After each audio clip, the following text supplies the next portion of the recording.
호흡 주시고 생명 주시고 무엇보다 하나님 사랑하는 마음 주셔서 주님의 전에 나와 주님을 찬양하며 주님의 말씀을 들으며 기도로 나아가게 하심에 감사합니다. 주의 음성을 듣기 원합니다. 주의 음성 가운데 순종하기 원합니다. 오늘 하루도 빛의 자녀로 살기 원하오니 주님 함께하여 주시옵소서. 주님께서 함께하신 믿사오며 사랑이신 예수 그리스도의 이름으로 기도합니다. 아멘. 우리 함께 날 대속하신 예수께 321장 날 대속하신 예수께 함께 찬양하며 우리 나아가겠습니다. 321장입니다.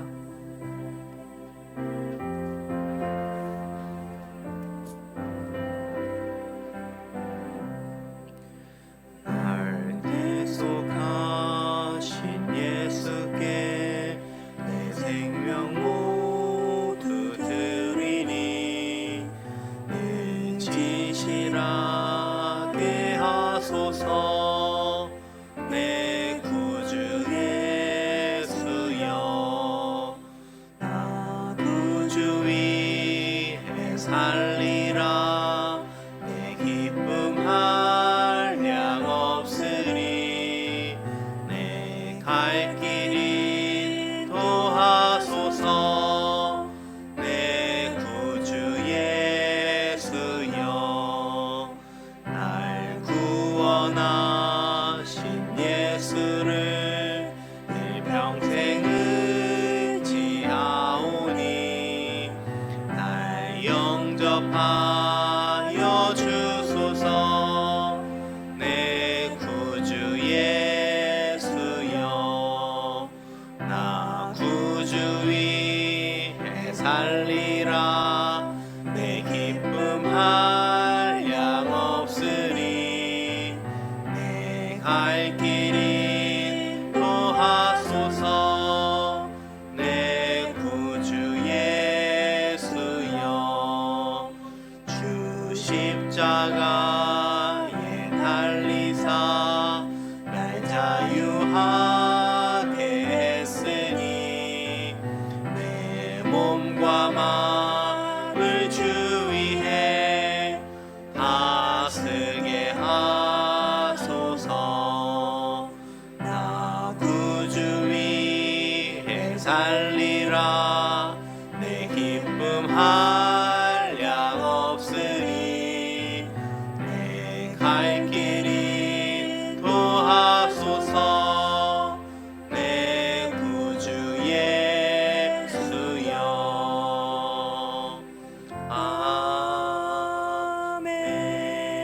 아멘. 아멘. 오늘 하나님께서 우리에게 허락하신 말씀은 마태복음 1장 말씀입니다. 마태복음 1장 1절로 17절까지의 말씀을 함께 보시겠습니다.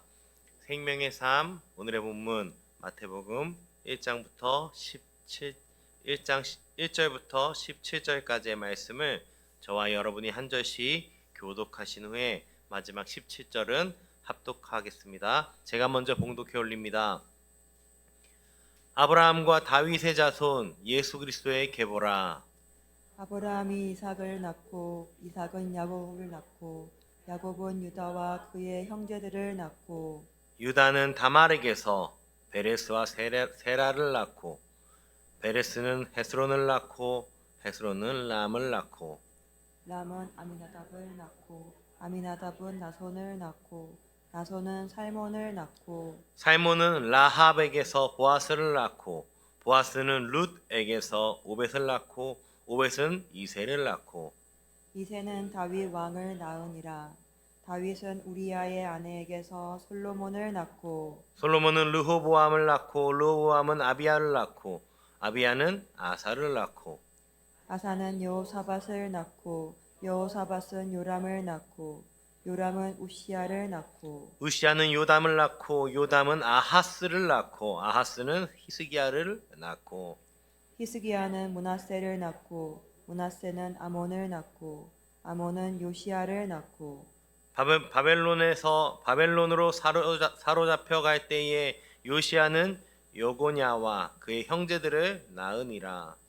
바벨론으로 사로잡혀간 후에 여고냐는 스알디엘을 낳고 스알디엘은 스룹바벨을 낳고 스룹바벨은 아비훗을 낳고 아비훗은 엘리야김을 낳고 엘리야김은 아소르를 낳고 아소르는 사독을 낳고 사독은 아킴을 낳고 아킴은 엘리웃을 낳고 엘리웃은 엘르아살을 낳고 엘르아살은 mat단을 낳고 mat단은 야곱을 낳고 야곱은 마리아의 남편 요셉을 낳았으니 마리아에게서 그리스도라 칭하는 예수가 나시니라. 함께 읽겠습니다.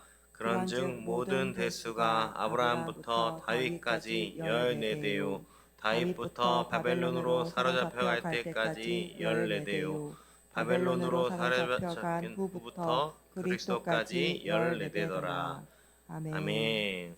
예, 많은 사람들이 매년 새롭게 성경 통독을 도전하면서 가장 많이 읽는 성경, 구약에는 창세기, 신약에는 마태복음이 되겠습니다.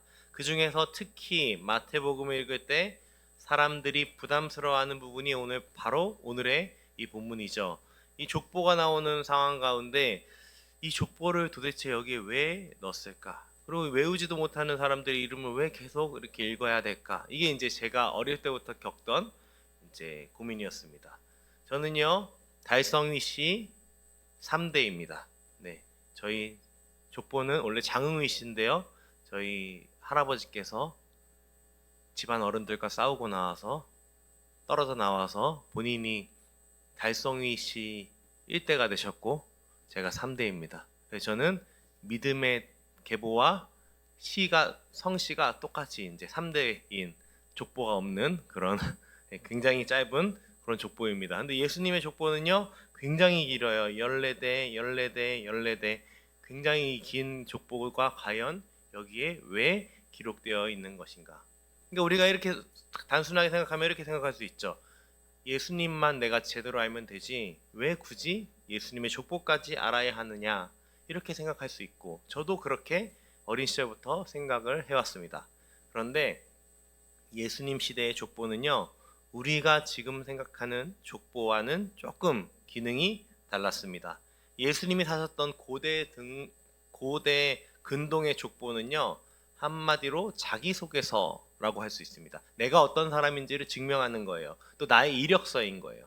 나의 이력서가 바로 이 족보인 것이죠. 그렇게 말하면은 예수님의 이력서, 예수님의 자기소개서가 이 오늘 등장하는 족보가 되겠습니다. 족보를 통해서 그 사람이 어떤 사람인지를 제대로 알 수 있는 것이죠. 우리도요, 낯선 사람을 소개받을 때 그 사람의 히스토리나 그 사람의 특징에 대해서 소개를 하거나 받을 때가 있습니다. 아, 이분이 그분이야. 아, 그분이야? 아, 그분이구나. 이럴 때가 많죠. 아, 너가 그분의 딸이구나. 아, 너가 그분의 아들이구나. 내가 너네 엄마 친구야. 그러면은 확 바로 그 사람의 신분이 증명이 되는 거예요. 우리가 뭐 학연 지연으로 볼 수도 있지만 그것이 사실은 그 사람의 히스토리를 보여주고 그 사람의 특징을 보여주는 것이죠. 이처럼요, 우리도 예수님의 족보를 통해요, 예수님을 더욱 깊이 제대로 알 수 있는 것입니다. 개인적으로는요, 이 마태복음에 등장하는 우리가 읽은 이 예수님의 족보, 이 족보는요, 복음을 가장 깊이 있게 전하는 본문 중에 하나라고 저는 개인적으로 생각을 합니다. 그 이유는요, 이 본문에서 하나님의 언약과 그 언약이 성취되는 과정이 그대로 기록되어 있기 때문입니다. 우리 본문을 보시면요, 1절에 예수님의 계보가 이렇게 시작됩니다. 한번 1절 한번 읽어볼까요? 아브라함과 다윗의 자손 예수 그리스도의 계보라. 1절은요, 아브라함, 다윗, 그의 자손 예수 그리스도의 계보다, 이렇게 시작을 하고 있습니다. 구약 언약에서 가장 중요한 두 인물, 아브라함, 다윗, 이 두 사람이요 다 등장을 하는 거예요. 그리고요, 구약에서요 가장 중요한 언약, 두 언약이 있습니다. 그게 마찬가지로 아브라함 언약과 다윗 언약인 것이죠. 하나님의 구속사를요 전체를 관통하는 두 축이 아브라함 언약과 이 다윗 언약이라고 할 수 있겠습니다. 아브라함 언약은요, 하나님께서 한 사람, 그 아브라함을 불러내셔서 그 사람을 통해 모든 민족에게 복을 주시고 그 복을 주실 것을 약속하는 그 언약, 그것이 아브라함 언약이죠. 그리고 다윗 언약은요, 하나님이 한 왕을 세우셔요.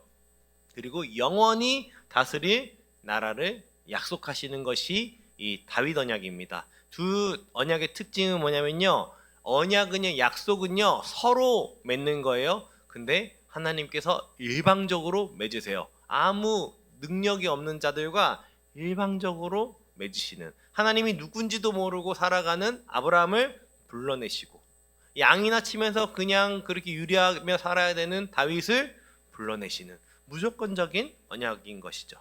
그런데 1절에요, 이 두 언약이 예수 그리스도로 인해서 모여서 성취되는 것을 말하고 있는 것입니다. 결론적으로 이 1절은요, 예수 그리스도가 아브라함의 언약, 다윗 언약을 모두 성취하는 복의 통로이자 영원한 왕이심을 말하고 있는 것이죠. 처음부터 이 족보는요, 선언하고 시작하고 있는 거예요. 이게 마태복음 족보가 말하는 핵심입니다. 이 복음을 선포하고요, 그 가운데 하나님께서 아브라함의 언약에서, 다윗 언약에서 말한 그 메시아가, 이 구원자가 바로 이분이야 하면서 그분의 족보를 쫙 내려가고 있는 것이죠.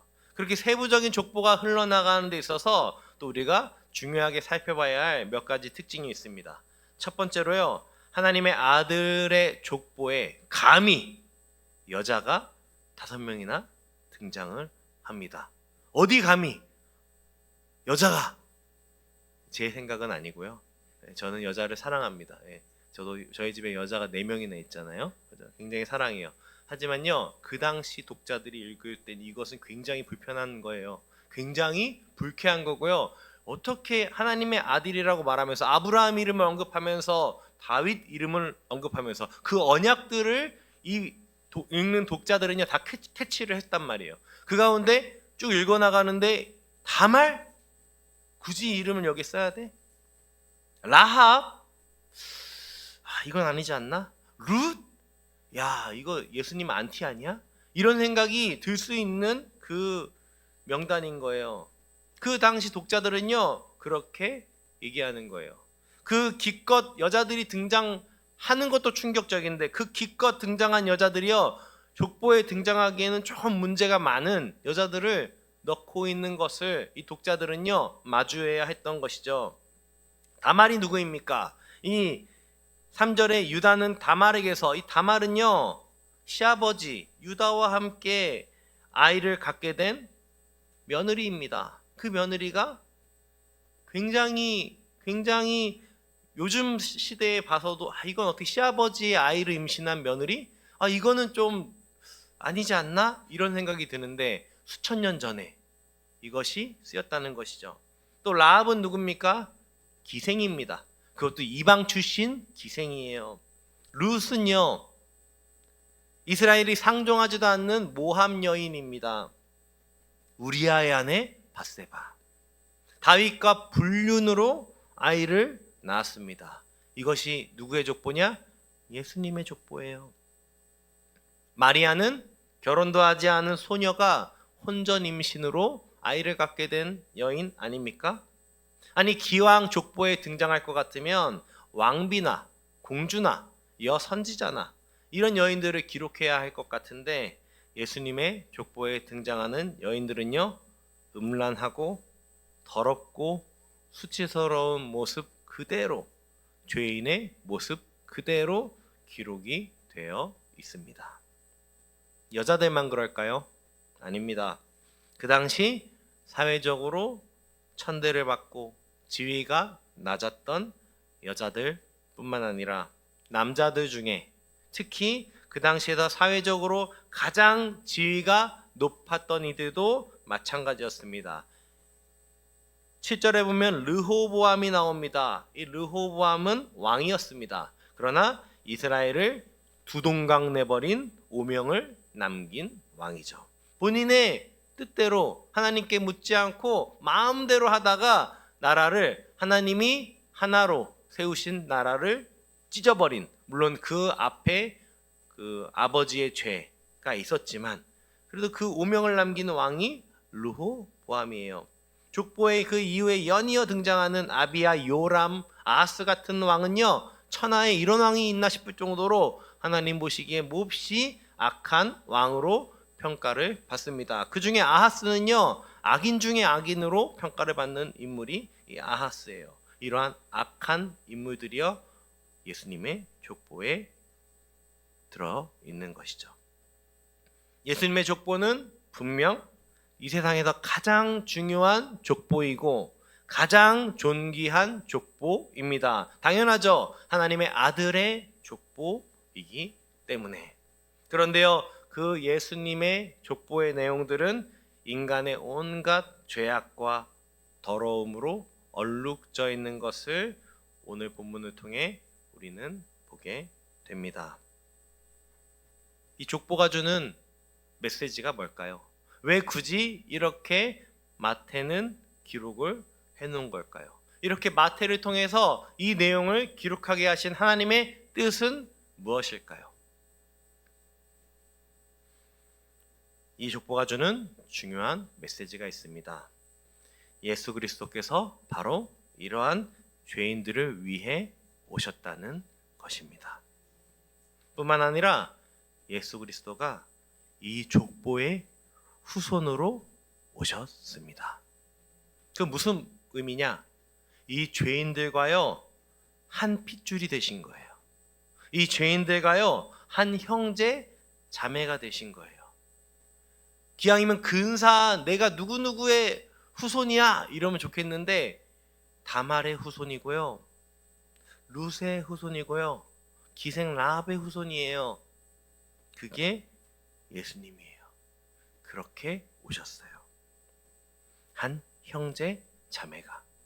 예수님이 오셔서 하신 모든 공생의 삶도 마찬가지죠. 나는 의인을 위해 온 것이 아니야. 나는 병든 자들을 위해 왔고 나는 죄인을 위해 왔어. 나는 헐벗고 가난한 자, 연약한 자를 위해 왔어. 그것이 어디서부터 증명된 거냐? 족보에서부터 이미 증명된 거예요.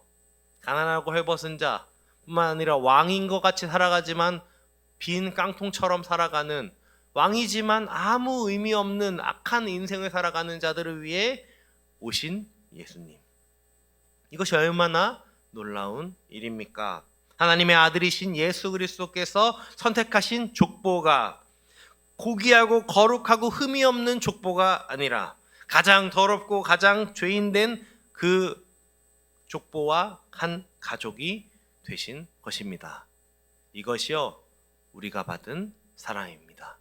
이 예수님의 족보뿐만 아니라 우리 믿는 자들이 예수님께 받은 사랑입니다. 우리의 인생도 마찬가지죠.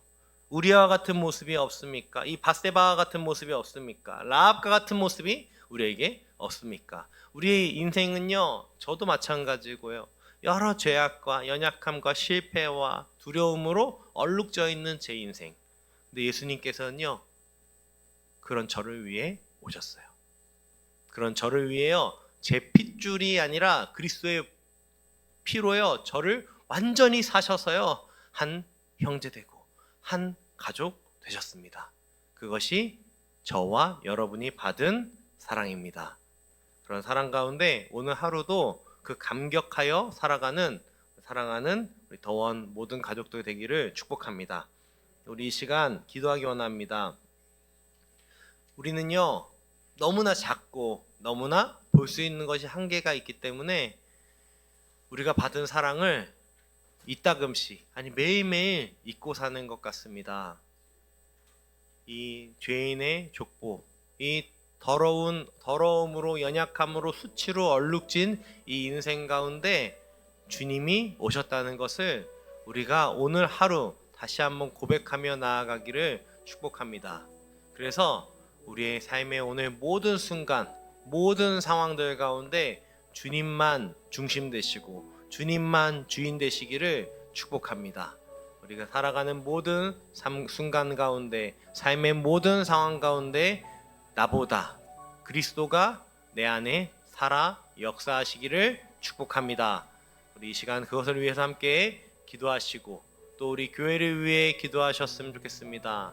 우리 교회가 11주년 다시 한번 힘차게 달려나아갈 때 나의 힘이 아니라 이렇게 우리를 이 죄악으로 얼룩진 우리를 한 가족 되시고 한 형제 되셔서 함께 동거하시는 함께 동행하시는 예수 그리스도를 위하여 기꺼이 달려나아가는 더원 사랑의 교회 되게 해달라고 앞서 일하시는 담임 목사님부터 모든 중직자들이 그리스도의 사랑에 사로잡혀 달려나아갈 수 있도록 함께 그러한 더원 사랑의 교회 될 수 있도록 함께 기도해 주시기 바랍니다. 그리고 마지막으로 가지고 나오신 기도 제목 가지고 자유롭게 기도하시다 돌아가시겠습니다. 기도하시겠습니다. 하나님 아버지 감사합니다. 우리에게